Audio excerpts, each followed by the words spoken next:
All right, all right, all right. Welcome back, welcome back, welcome in. You found us once again. Shoot the Gap, the Rabbit Hole Fantasy Football Focus Show, here to help you to be gruntled with your fantasy football team and your fantasy football decisions. I am your humble host, Brian the Amigo Baldwin. Thank you so much for joining us. I really appreciate it. Thank you. You have blessed me today by watching and by listening.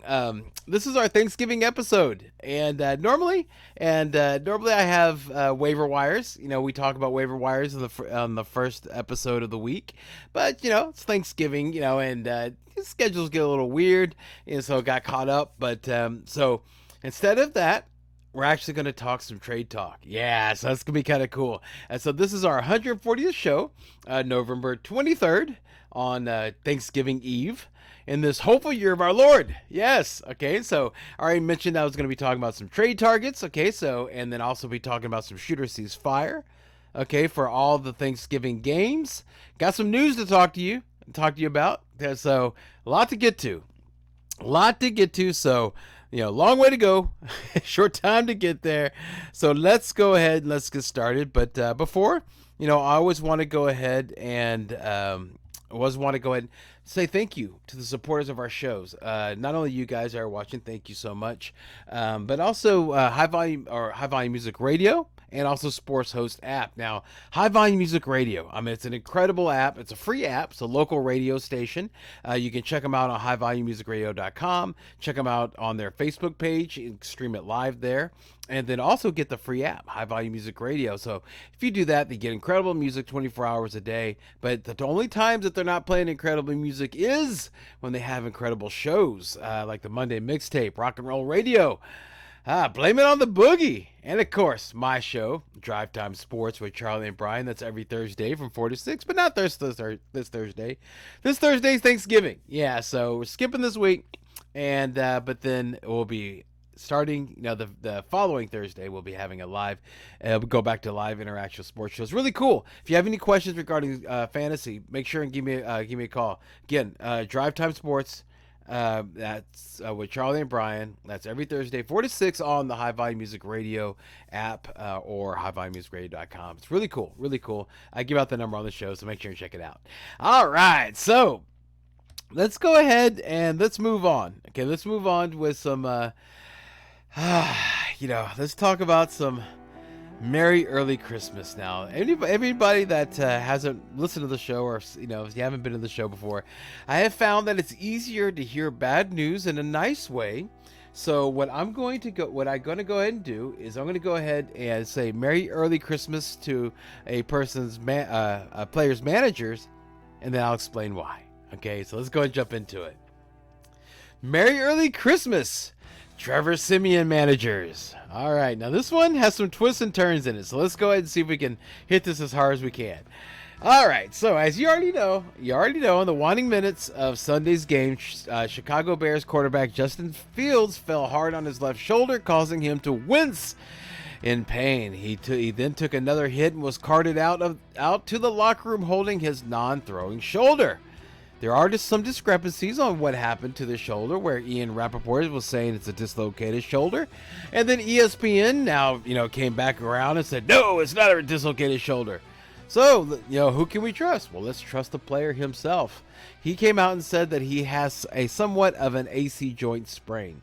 He actually even mentioned like a little small tear, which that is synonymous with an AC joint sprain. And it sounds like it's a mild one, grade 1, which is great. It's great. Okay, so let's go ahead and talk about that. The treatment for a sprained AC joint is rest, anti-inflammatories, and keeping the arm in a sling for 2 to 3 weeks. He's being listed as day to day. You know as much as I do that his bye week is coming up in a couple of weeks, right?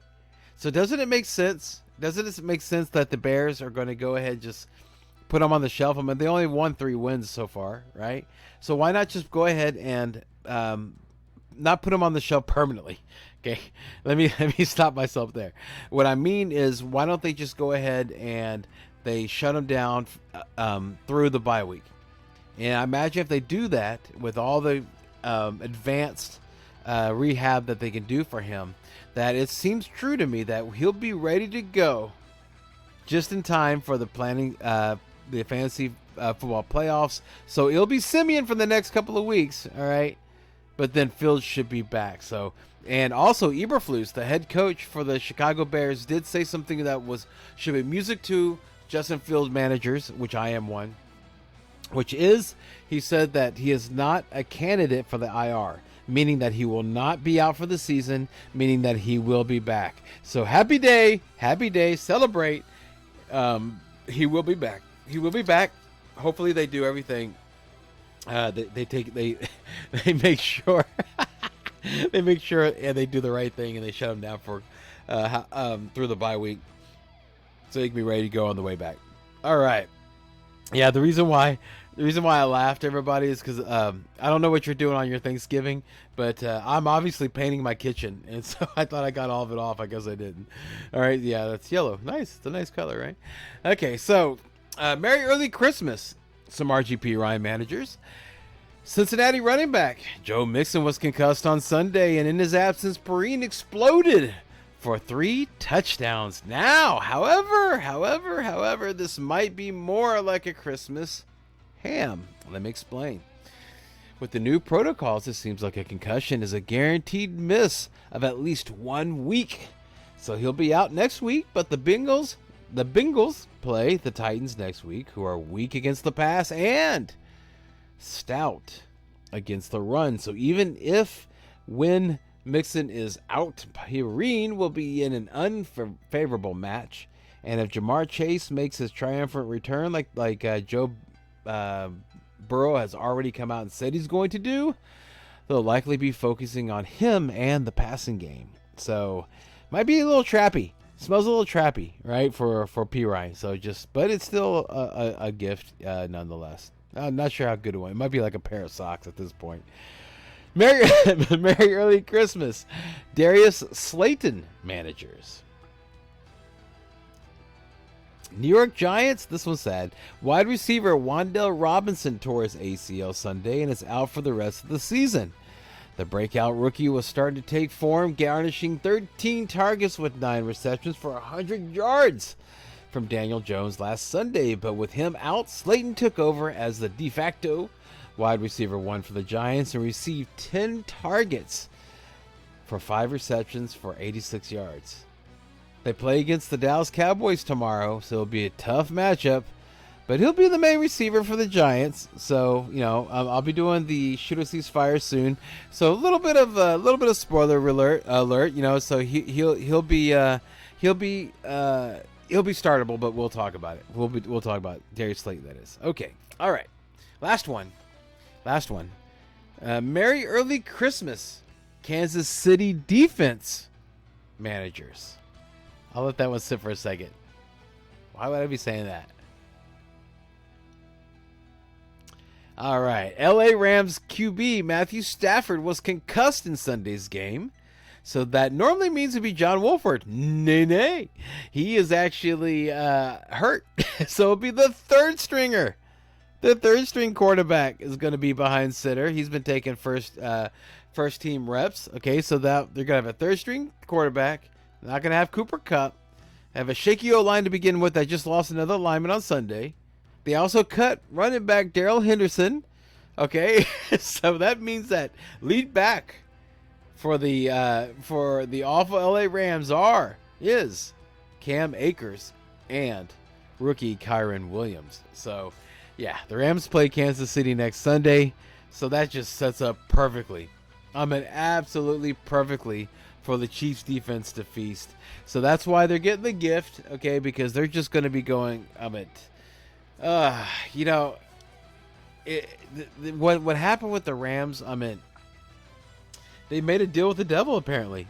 Okay, the crossroad deal, right? And now that it's come due, because man, they're really hurting. They're really not doing a good job. But so, in fact, always play your defense against the Rams. That just kind of seems to be the thing. All right, so hot tip, right? Play your defense against the Rams. All right, okay, so the gift this week obviously goes to Kansas City defense. So Merry Early Christmas, though. All right. Bam. Yeah. How about that? Ended it right when the song ended. You gotta like that. You gotta like that, right? That's it's a good way to start things. So let's keep this truck moving. Let's go ahead and get into some news.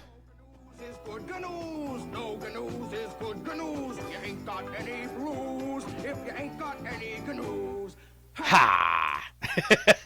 All right. Yeah, I said it for you there, Gary. Thank you, buddy. Thank you. Appreciate all that help. All right, so we're going to continue with some the injuries, unfortunately. Yeah, through the news. Atlanta tight end Kyle Pitts tore his ACL and is out for the season, ending his disappointing season and securing the lead for the biggest bust pick of the 2022 fantasy season. In his absence, rookie wide receiver Drake London will be the main target for QB Marcus Mariota to overthrow or underthrow, but whatever it is, just not get to him. If you can't hit the arguably the largest target, receiving target in the NFL, God bless you, man. Godspeed, Drake London. But he makes him, he's startable now, but Godspeed. Moving on. Pittsburgh Steelers head coach Mike Tomlin. Oh, how about this one? Okay. As you know, let me complete the thought. He said Tuesday that running back Jaylen Warren's hamstring availability. Yeah, I guess you could say that. Jaylen Warren's availability due to his hamstring on Monday is up in the air versus Indianapolis. Okay, this is reported by Brooke Pryor of ESPN. Warren, as you know, was rolled out of this past Sunday's loss to the Bengals due to a hamstring injury, which now is being called, which is called not significant. Okay, so it isn't significant, according to Tomlin. Still, Warren's practice reps seemingly will be capped when the Steelers take the practice field tomorrow. So, whenever he was out, it was Benny Snell. That was the backup for Najee Harris, and Najee Harris had the best game of the season without Warren.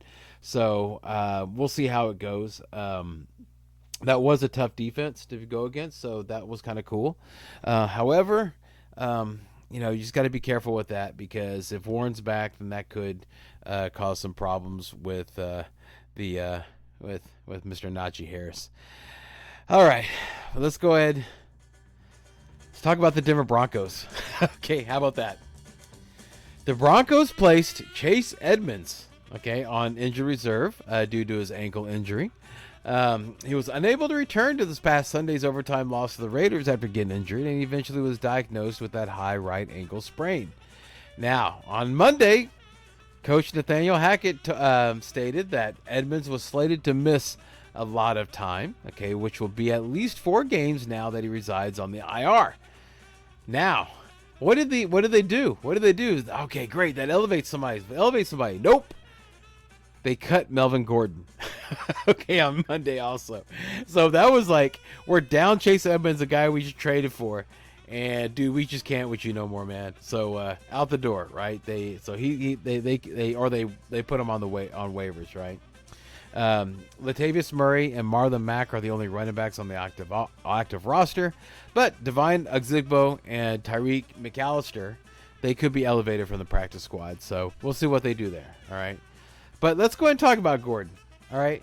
So he went to the waiver wire, right? So, oh my gosh, Melvin Gordon is in the waiver wire since he had so many suitors over the offseason, right? No one claimed him. So now he can sign anywhere that he chooses. Now, I know managers of Melvin Gordon, you're looking at your player, that roster spot, and you're going, why do I have that roster spot now? The dude's not even on a team. It says probably like NA coach's decision or something like that, right? And so just drop him and move on, right? No, I say nay, don't do that. The reason why I say that is that it seems true to me that there are 2 places that he will land, either in Seattle, since the Seahawks did try to pick up Benjamin, or Kansas City. Okay, so let's go ahead and talk about that. Okay, so Kansas City, this kind of ties in perfectly with the next news. Clyde Edwards-Helaire, or Candy Bone, as we affectionately call him here on the show. He got hurt again with an ankle injury, and he's on IR. Okay, so right now all the rushing downs are going to Isaiah Pacheco, right, and the passing downs are going to Jerick McKinnon, right. So, but it's important to say right now that Pacheco does not catch any catches. Okay, so or gets thrown any balls to catch, I should say. All right. So with that in mind, okay, with that, wow, that's weird. Hello, hello, hello. Okay, and so with that in mind, Jerick McKinnon. Okay, Jerick McKinnon is the pass catching back. All right, so that proves that Kansas City love old running backs. What's Gordon? Right? And he's a good pass catcher, right? So if he could just commit to doing like a few more arm curls, okay, so that he can increase his arm strength to hold on to the ball, he'll be an upgrade over McKinnon. So we'll see. Point is that if Gordon is on your waiver wire, go pick him up. If you have him, hold on to him. Let's just see what happens. More injuries. This one hurt. And I just want to talk about this. We all heard about this. We already know. You already know about Kadarius Toney disappointing everybody. I mean, absolutely everybody. I mean, he was one of the reasons why I lost this past week, because I depended a lot on him. I mean, everybody that you heard from was saying that he's going to have like Tyreek Hill numbers, and boy, that was dumb. But I think, in my opinion, okay, and it's only my opinion, okay, okay, that it might have been his immaturity that did him in. And let me explain. Okay, when he scored his only touchdown of his career 2 weeks ago, okay, in his celebration, he mocked a hamstring injury. Right. So let's talk about the pagan calls it karma, the Christian calls it God's justice, but whatever you label it, it hit him hard. Okay, when he re-aggravated his hamstring. I think we all agree on that one, right? So as far as like what do you do with Toney? All right, if you have an IR, okay, then I would go ahead and put him back. Put him in IR. I wouldn't drop him if you can hold on to him unless there's something better there that you might want. I wouldn't rage drop him. That rage dropping is a bad thing to do anyway. All right, because I mean, you might as well just use that spot for somebody, even if you're mad at the person. Let's just see what happens. Fantasy football. I mean, fantasy football players or NFL players to fantasy football players can make you hate them for a while, and then you love them. Look at Justin Fields. You hated him in the beginning, but now we're all hanging to every word, like what's going to happen with Justin Fields, right? So I would hold on to him, man, if you can.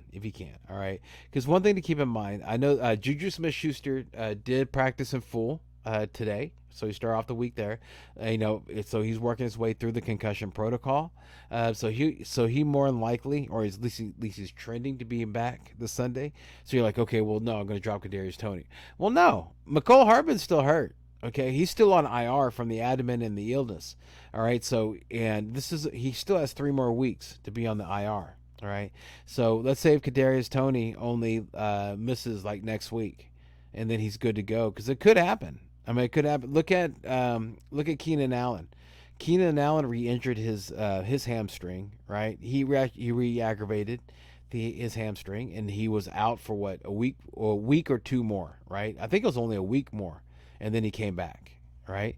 So I think that's what's going to happen with Kadarius Toney, okay, is that he could come back faster than everybody thinks he is. Then you still have McCole Hardman on IR, and then everybody's going to be scrambling to grab Kadarius Toney, right? So don't be that guy. Just hold on to him, okay, and we'll just see what happens. But don't rage drop. Don't rage drop. All right, speaking of rage, though, LA Chargers wide receiver Mike Williams re-aggravated his ankle injury, and is very likely he'll miss at least a week. You heard? Well, I mean, I was talking about hamstrings. Ankles are a little bit different, but so it might be more. Okay, and so in the meantime, Josh Palmer will be fantasy asset. Fire him up as long as Mike Williams is out. So he'll be out for at least the next week. Maybe like I just said, maybe even more, because he pushed it too hard, and just first play, no, it didn't work out, and I don't think the Chargers are going to want that to happen again. They'll be a little bit more cautious with him. Washington, especially since they paid him all that money in the offseason, right? Washington Commanders running back J.D. McKissick was placed on IR, ending his season due to a neck injury, and that just makes Antonio Gibson even more valuable, right? Yeah, I mean, how about that? See, that's another example. Okay, is that about a month ago, whenever Brian Robinson was making his way back, everybody was saying that Antonio Gibson, is droppable, that he's not going to be anything, blah, get rid of him, blah blah blah. Now everybody loves him. See what I'm talking about with this? I mean, that don't raise drop. You just never know what's going to happen, right? Antonio Gibson's very valuable now. The moving on, the Arizona Cardinals signed veteran running back Corey Clement from the practice squad. So there's a sighting, a Clement sighting. So he'll be part of the 53-man roster. So it looks like he's going to be a handcuff for James Conner. So if you're a Conner manager, then I guess he'd be good for you. But that's about it. I didn't mention this. Darrell Henderson. Darrell Henderson, he got cut. He got put on waivers, right, by the Rams. And you want to guess who got him? Jacksonville Jaguars. Yeah, the Jaguars picked him up. So I think he's just going to be like an insurance thing for ETN. I don't see him eating into ETN, especially not anytime soon. Keep in mind that one of the reports on Sunday was that Darrell Henderson wasn't given any more carries because he felt something in his knee. Right, so that means that he's still a little injured. He's going to be going into a new system. All right, that's going to be that is hitting on all cylinders, working out really well with ETN. No reason to change. He's doing fine being the lead back, right, being the workhorse. So this is just an insurance thing. So he's hurt, so it's even difficult to say he's going to be the handcuff to ETN. I think they just grabbed him just to see what's going on. Right, so I don't think Darrell Henderson is fantasy relevant at all. This one is fantasy relevant though. Let's talk about Jameson Williams. Okay, so he's designated. This is rookie wide receiver for the Detroit Lions, right? So he's being designated to return from the PUP, and that could be a really big boost for the fantasy playoffs. Seriously. It seems true to me that he'll immediately garnish a lot of targets from Jared Goff with TJ Hawkinson gone, DJ Chark gone, and DeAndre Swift not at 100%. So that's just Amon-Ra St. Brown that's pretty much there, right? So it looks like there's a lot of opportunity for him. So I'd pick him up. Won't play him the first game that he's available, but if he does well, then man, it's all systems go from that point on. This one's interesting. This next piece is a little interesting, right? Because when I wrote it as unfortunately for all wide receivers for the Jets, because it was expected that the New York Jets would be giving Zach Wilson at least one more shot as starting quarterback, right? But the Jets said nay to that, right? They're going with Mike White. Yeah, and supposedly Zach Wilson wasn't surprised. He handled the press conference bad. He's been playing even worse. What does this mean? What does this mean having Mike White in there? Well, admittedly, I got excited. I was like, hey, okay, pass catching options. Let's take a look. Man, we're back to the beginning of the season. Right, Socrates. All I know is I don't know anything. We don't know what Mike White's gonna like. We don't know if who's gonna like throwing to. Is he gonna like throwing to Wilson? Last year he liked throwing to Elijah Moore. So I was like, oh, Elijah Moore's back into play. Well, that's before they had before they had Garrett Wilson. He might like Garrett Wilson, dude. It's really tough. So if you're in a deep league, yeah, go out and grab Elijah Moore and let's just see what happens, but, okay. It's just, you don't know what's going to happen. Another one that I was disgusted. Because I'm a Dameon Pierce manager. And of course I'm here in Houston, and I've already said that I started leaning over into becoming a Houston Texans fan after they cleaned the last bit of the Dookie front office, right? But man, so I started watching more of the games. And last game, for some reason they kept giving the ball, like putting the ball in Davis Mills' hands, the quarterback. Guy's terrible, awful, just terrible. Like you're trying to score. And you're not trying to get it to. I mean, I understand that the Commanders, excuse me, we're shutting down the run, but man, Damian Pierce is your best option. Definitely not Mills. Okay, not even Mills to Pierce could save you.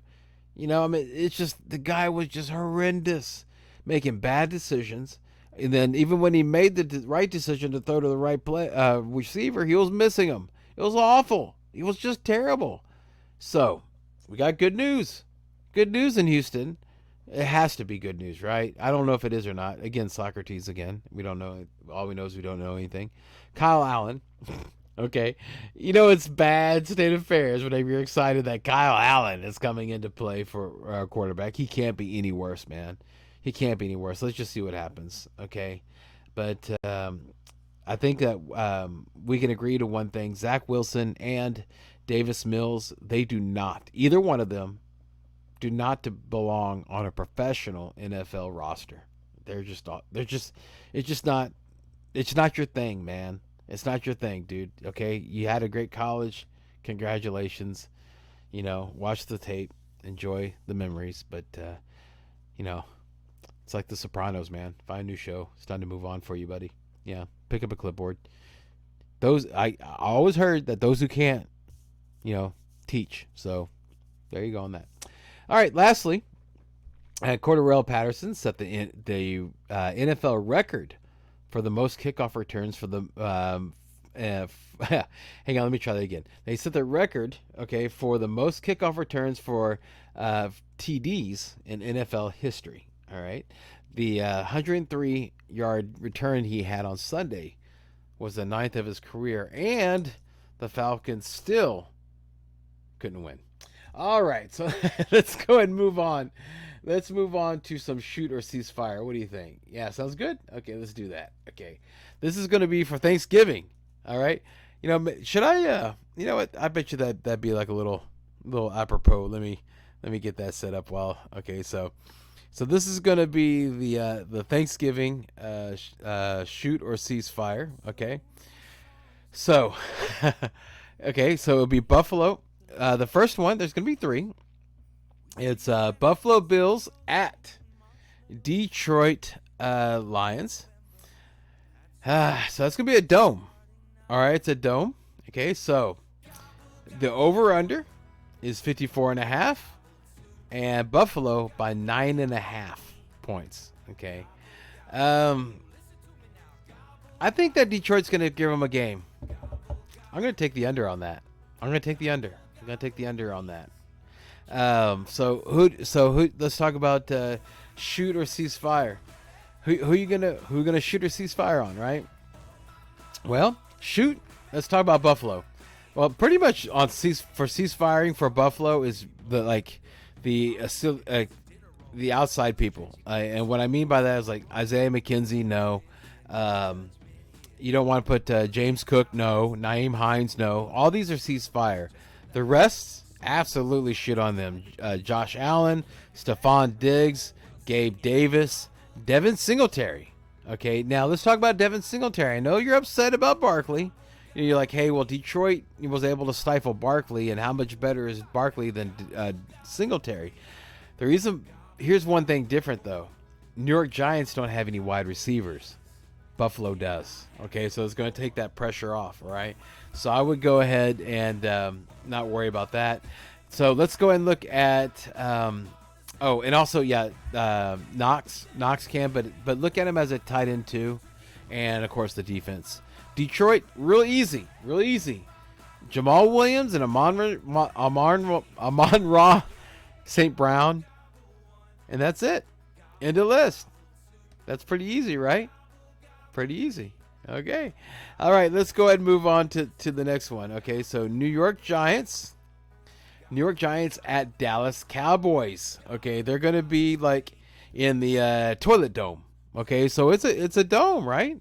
So I mean, but said it before, kind of looks like a top of a toilet, but that's okay. So toilet dome. Over under 45.5. Dallas 9.5 points. I'm taking the over on this one. Yes, I sure am. Because I think that the Giants are going to surprise Dallas. It always happens. It always happens. This is a game, everybody, that I've talked to Dallas Cowboy fans, and they can't tell me the reason why. But for some reason, there's a rivalry between the Giants and the Cowboys. So that means that they're both going to come playing hard. The Giants definitely are going to want to. They're embarrassed, man. They just got, look what happened to them in Detroit. Dallas Cowboys is sitting there smelling their own farts after what they did to Minnesota Vikings. Do you see the clash? You see it happening? You see it happening, right? Yeah, so I can see the Giants doing a lot better. Dallas defense, even though they're great, they have had trouble stopping the run. Barkley is not going to have 2 bad games in a row. He's too good of a player to have 2 bad games in a row. So he's somebody I'm definitely shooting on with confidence. The one that I'm kind of is Darius Slayton. Okay, these are the only 2 that you can shoot on with Giants.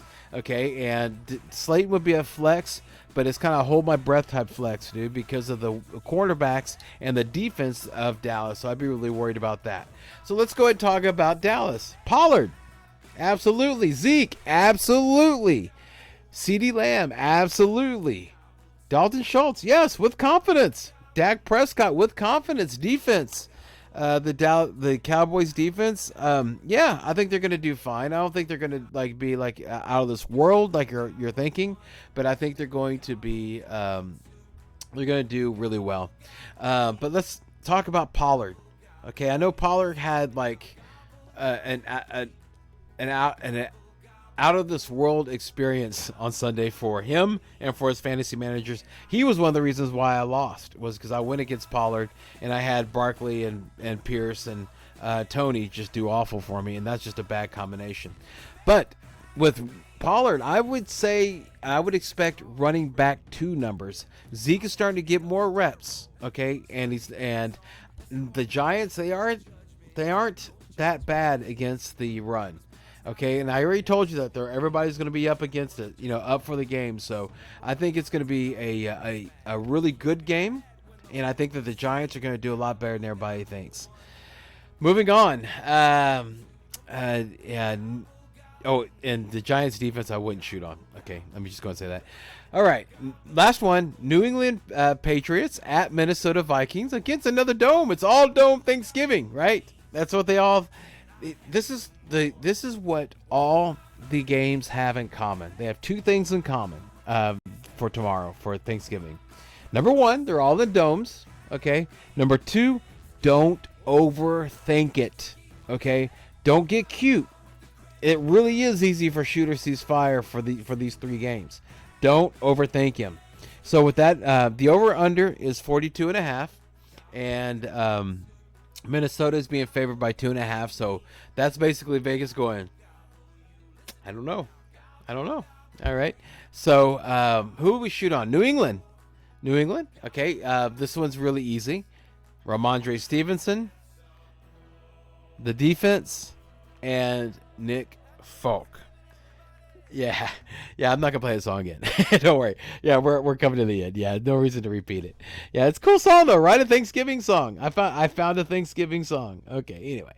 All right, so Ramondre Stevenson, I think he's gonna do very, very well. You saw what Tony Pollard did to this defense, okay? And the defense is very good at stopping the run. Okay, so don't hear what I'm not saying. Damian Harris, I would cease fire on him. However, okay, Ramondre Stevenson had the same amount of targets, or was tied for the highest targets last Sunday. Okay, so he's who Daniel Jones likes to or Mac Jones likes to dump the pass off to. All right, so if he gets stifled by run, he will excel in passing. Okay, so I would say shoot on Ramondre Stevenson with confidence. The defense for New England with confidence. I think that Dallas showed something. What you need to do is you need to blitz. You need to blitz Kirk Cousins. All right, he was blitzed 60% of the time by Dallas. Not 60%, and you saw what happened to him. All right, so I think that Belichick's going to see that, going to design the defense to do that. He also saw what the pass run did, or what Pollard did. So he has somebody that's similar to Pollard in Ramondre Stevenson, who's a phenomenal player, and of course Nick Folk. One thing I didn't say about the other ones, and I'll say it now: go ahead and you can shoot on. There are pathways to shoot on the kickers for all these teams, mainly because of the fact that they're in a dome, and so that means that you don't have to worry about weather. So that's a big factor. So, Minnesota, Dalvin Cook, yes. Justin Jefferson, yes. T.J. Hawkinson, yes. See, you don't overthink it. You just don't overthink it, and it's really not that hard. Okay, the hard part is really fantasy football isn't hard. We make it hard. Okay, but if you just when I say we, like players make it hard. Okay, when you're playing, you're looking at it, you're tinkering, you're going back and forth, and all this stuff. It really isn't that hard. Just look at it like Forrest Gump, man. Think to yourself, what would Gump do? Okay, how would Gump play this game? All right, how would Forrest Gump play this game? And then that will give you your answer. Okay, so let's go ahead and let's move on to there we go. Yeah. Okay, let's go ahead and move on to the trades. All right, so we're doing really good on time. I'm pretty proud of myself, especially since I know you guys are gonna be really busy. So I'm trying to keep this as succinct as possible. So how about people to trade for now? There's been a lot of talk about you know what? I got this list from research. Okay, this is what I've been seeing as like a buy low candidate. All right, and there's a lot to be said about it. All right, you can go to the Ramondre Stevenson manager and say that, you know what, technically Damian Harris started the game. So Ramondre Stevenson, he really is the backup. Okay. And he did okay. All right. And also, but he wasn't like as explosive as everybody expected. Now, check this out. Damian Harris played every snap on the first drive.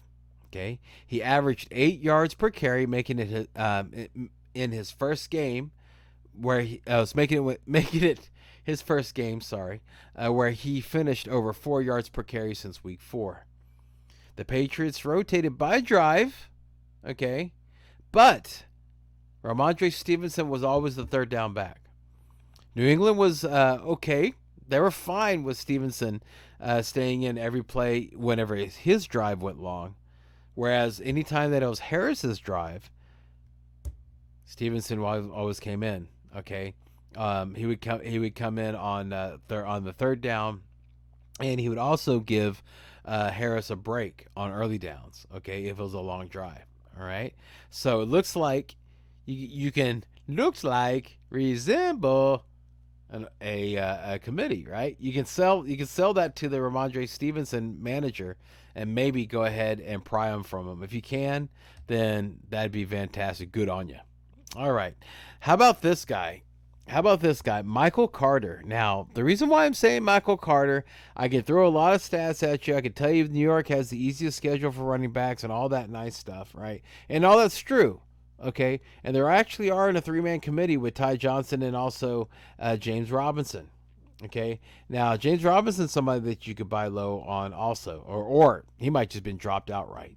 But with Michael Carter, I remember last year that Mike White loved Michael Carter. Michael Carter exploded under Mike White. I was a Mike White manager last year. So if anybody that's going to do well under Mike White, in my opinion, it would be Michael Carter. So that's why I would say go ahead, and you can go get him for nothing. People would be like, man, you want Michael Carter? Sure, man. Give me whatever you want. Whatever you want, go and give it to me. You can have Michael Carter. I'm not really the next one. This is another buy low candidate. I'm not really big on or how about this? I'm cautious on trading for somebody that's already injured. But I did trade for Keenan Allen when he was hurt. So I did do that because I was looking at his playoffs schedule, and I figured he'd be well by then. And his playoffs, I mean, the rest of the year for the Chargers wide receivers is incredible. So, but anyway, this is not about them. This is about Khalil Herbert. He will miss the next 3 games. Okay, and now They still haven't had their bye. Chicago hasn't. So he won't be able to come back till week 16. Okay. So it'd be really easy to buy low on him. And there is a chance that he might not play this season, especially if if the with the Bears and their record and everything like that. But he could surprise you. I mean, he's got a great record. The championship rounds. I mean, they play against the Lions. So, whenever he comes back, he could be ready to go against the Lions. So just throw that out there. But again, the Lions just shut down Saquon, so okay, take it for what it's worth. All right, but I'm just saying that this is something that if you have something that you're going to drop anything on your roster, that might not be a bad dart throw, but you could definitely buy low on him. This next one. Oh, this one hurts my heart. I'm not gonna play it. I'm not gonna play. I'll be nice. But Cortland Sutton. Okay, he had an okay game against the Raiders. He had 5 catches for 80 yards, right? But he hasn't scored a touchdown since week 4. So positive regression, hopefully, right? Now Denver, they are dealing with the injuries to Jerry Jeudy and KJ Hamler. They both didn't practice today. So that forces him to be the number 1 wide receiver. They have the second easiest schedule for wide receivers, during the next 3-game stretch. So, that could help you make the playoffs. So, and you can get them for nothing. All right. So, I would go ahead and try to go for that. That if you're hurting for wide receiver, you need to take some dart throws. Just the thing I would caution you about. I'm still a Denver Bronco fan. All right, so it hurts me. That's why it hurts me to say these things, but his quarterback is Russell Wilson, so he is limited. All right, so keep that in mind. All right, the last one I will only want to give you 5 little candidates. Gerald Everett. Now he might he missed the Sunday night game due to his groin injury, right? But he was a full participant in practice later in the week. Okay, and became questionable on Saturday. So that means that he should be ready to go the next game. Now it's a little gamble, okay, and but it could pay off in a really big way. I mean, they play the Cardinals, the Raiders, and the Dolphins in the next 3 weeks. Okay, all right. Those are all 3 of those teams rank among the top 5 teams in allowing fantasy points to tight ends this season. So you can see what I'm talking about, right? There hasn't been really a tight end that stepped up since Everett's absence. So whenever he comes back on, they desperately need him. So he would be a good one. Now, okay, those are guys that you could trade for that could help you in your playoffs, right? In your fantasy playoffs. Those are buy low ones. Okay, I mean, they're buy high ones that you can go for, like Amari Cooper, who has an excellent playoff schedule, especially with Deshaun Watson coming back. But you're going to pay a pretty penny for them, right? Or just get somebody in a bad situation. But those are buy low ones. Those are ones that won't hurt you too bad. You don't have to mess up your team too much to get those guys. So let's talk about ones that you should sell high on. Ones that hit hard, hit heavy, that don't have a chance or are not likely to do it again. I already said one. You're not gonna like hearing it. Tony Pollard. Yes, Ezekiel Elliott returned to the Cowboys after missing the last 3 weeks due to that knee injury. Okay, there were pre-game reports that Elliott would be limited. Okay, so Pollard was the early down lead back, but the backfield was split in more specialized situations. Now, Elliott will likely take a higher percentage of the team's carries going forward once he's closer to 100%. The Cowboys face the Titans during the fantasy championships. And, of course, Tennessee, as I said earlier, they're stout against the run. They have allowed the 4th fewest fantasy points to running backs this season. The week before they faced the Philadelphia Eagles, or the week before, okay, that they faced the Philadelphia Eagles, who have been averaging against the run, but just added 2.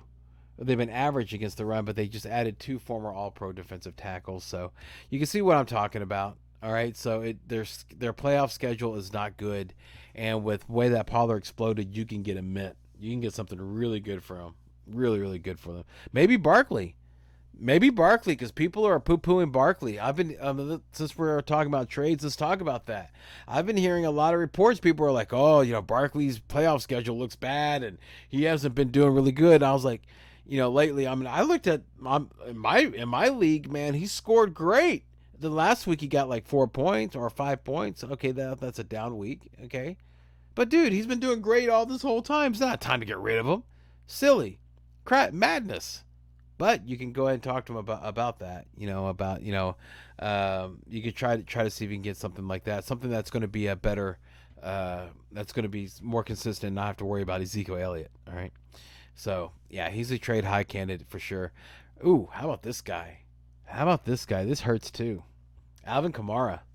Yeah, he's slowed down in recent weeks, but he'll slow down even more. Okay, for a team still trying to reach the fantasy playoffs, right? He's finished with less than 50 rushing yards in each of his last 3 games, averaging 3.5 yards per carry or less in each. His targets, they've declined. Okay, he achieved 4 straight games with at least 6 catches, but has only caught 3 to 4 passes in each of the last 3 games. Listen to this competition coming up: the 49ers, the Buccaneers, the next 2 weeks. All right, San Francisco has allowed the fewest fantasy points to running backs this season, while Tampa Bay, they've been the third best team at stopping the run. New Orleans has its bye week in Week 14, which means that Kamara will likely have 2 underwhelming performances and then sit on the bench right before the fantasy playoffs. Okay, not good. Okay, no. Okay, now if you've already clinched the playoffs, then you can go ahead and handle this. All right, but if not, oh yeah, you're not gonna be able to. That's gonna be a tough road to hoe. Ooh, this one's weird. DJ Moore. Okay, I know. He's been poo lately, but now there's going to be a change. I don't think I mentioned it in the news, but Sam Darnold's been mentioned as the new quarterback. All right, and he actually focuses on DJ Moore than all the other ones did. If you remember the last part of last year, whenever DJ Moore was a thing, it was because Sam Darnold was the quarterback. All right, so I would go ahead and use that to try to sell him if you can. All right, and he still ranks 27th in fantasy points by wide receiver this season. All right, he still does. All right, and I would try to get rid of, I would try to wait, next game, Lord willing, okay, DJ Moore does real well in the Darnold, then go and sell him. Okay, because in the playoffs, they play against Denver, against Seattle. So you know how good those defenses are. So yeah, I would watch out for that. Two more. I'll go and talk to you about. Damian Harris. All right. Now he put up his best numbers. Okay, so and again, he is the lead back. All right, so you can try to go ahead and sell him and see what you can get. All right. So, and I already told you about how they've been switching things out. So I already told you everything as far as how with Ramondre Stevenson earlier. Now with Damian Harris, since he started to look like he's starting to get momentum, now's the time to go ahead and try to sell him, to try to get something before he turns into a pumpkin again. Right? So that's one. The last one's a little weird. Hard to swallow. But listen to me. All right. Patrick Mahomes, sell high candidate. All right. He's been on fire for most of the season. I know, with top 6 fantasy performance in each of his last 7 games. Right. But he should specifically only be traded if someone is fighting to get into the playoffs. All right. Let me explain. His next 3 matchups are the Rams and the Bengals and the Broncos, who rank 8th, 3rd, and 1st in preventing fantasy points to quarterbacks. The Chiefs will be favorites in each of those games and very heavy favorites for 2 of them. The kind of games where Kansas City might run more than usual and pull its starters in the 4th quarter. You see where I'm going with this? Yeah, Mahomes is so good that he will still be a fantasy starter despite the bad matchups, but he just won't score as many fantasy points as he would on average. Other quarterbacks with good matchups can work for the next few weeks, while Mahomes should be able to fetch a starting level running back or wide receiver in a trade. So, yeah. So that's the trades. That's the trades. Yeah, so that's to give you some food for thought on what to trade high, what you can trade load for, look at your roster, whatever works, right? And that also, that's it. That's it for the Thanksgiving episode. Yeah. So I want to thank you so much for watching. Thank you so much. If you really enjoyed this content, please, make sure to hit like, subscribe. Okay, leave a message letting us know you're loving the show. Let somebody else know. Help grow the show. Help us grow the show. And I want to make sure to also go ahead and thank the supporters, you guys. Thank y'all so much for watching, and also sports host staff and High Volume Music Radio. Check out Connor's book, You Know Too Much, on Amazon. And then, of course, don't forget Drive Time Sports with Charlie and Brian every Thursday, 4 to 6, except for tomorrow, which is Thanksgiving. All right, on behalf of me, your humble host, Brian the Amigo Baldwin, I want to thank you for watching, and I hope that this year is even better than last. And let's go ahead and get to the parting shot. Let's get to the parting shot. All right, so parting shot. Enjoy Thanksgiving, okay? Enjoy your time with your family, okay? No matter what happens, okay, in the games, okay? I know that we all live and die by our fantasy rosters, but you're with your family, and you just don't know if this is the, when you're like, appreciate every Thanksgiving. Let me just say that, because you don't know when it's going to be your last one, right? So enjoy your family. It's a blessing to have them. You're blessed to be at a Thanksgiving meal with people. So remember those things. Be thankful for that. And I do hope that all your players do well, okay, and that everything goes great and you're able to enjoy Thanksgiving that way. But if not, okay, if the games are going bad, first of all, it's just a Thursday night game, right? So you still have your players going, okay? So hope is never lost, right? Okay, and then, but most importantly, enjoy the time with your family. You're blessed to have them. Enjoy them while you can. All right. So with that, let's say the last line. Remember, everyone, in fantasy football, as in life, don't dream it, be it. All right. Thank you so much for watching. And I hope you guys have a very happy and safe Thanksgiving. Enjoy the games and good luck this week. Oh, and we're going to have another show in a couple of days. It's going to have some more Shooter Ceasefire. So happy Thanksgiving. All right.